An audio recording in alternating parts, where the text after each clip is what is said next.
النهاردة إن شاء الله هنعمل بسكوت النشادر بالشوفان بطريقة صحية ولذيذة.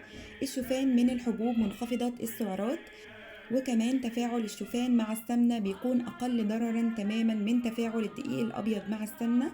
هناكل منه بكميات معتدلة محسوبة السعرات. البسكوتة الواحدة بيكون فيها من 50 ل 60 سعر حراري، مقارنة بالبسكوت اللي بالدقيق الأبيض بتكون الواحدة تقريبا من 80 ل 90 سعر حراري. عشان نعمل بسكوت النشادر الصحي بالشوفان محتاجين كوبايتين من دقيق الشوفان، وهنخلي نص كوباية في حال الحاجة إليها، وهنحتاج نص كوباية من النشا، معلقتين طعام من سكر الدايت أو السكر اللي انت حابة تستخدميه. ممكن تستخدمي السكر الأبيض أو السكر الدايت، بس لو انت عايزة تاكلي البسكوت صحي طبعا لازم هتستخدمي السكر الدايت. ومحتاجين بيضة كاملة، نص كوباية من الحليب الدافي، ونص كوباية سمنة أو زيت بدرجة حرارة الغرفة، ومعلقة صغيرة من النشادر، ومعلقة صغيرة من البيكنج باودر، وبسيط جدا من الفانيليا. أول خطوة هنعملها هناخد اللبن الدافي وهندوب فيه النشادر، وهنسيبهم على جنب يتفاعلوا شوية.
هبتدي احط عجينة البسكوت جوه المكنة او الكوكي بريس اللي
بإذن الله انكم تجربوه وتقولوا لي ايه رأيكم فيه.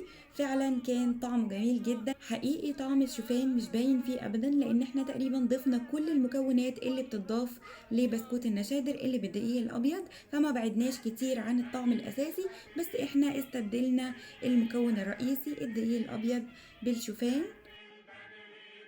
وده كان فيديو النهاردة، أتمنى بإذن الله إن هو يعجبكم، وأتمنى إنكم تطبقوا من وصفاتي ما يناسبكم، وأتمنى بإذن الله إنكم تطبقوه وتبعتولي صور للتطبيقات الحلوة اللي هتعملوها إن شاء الله.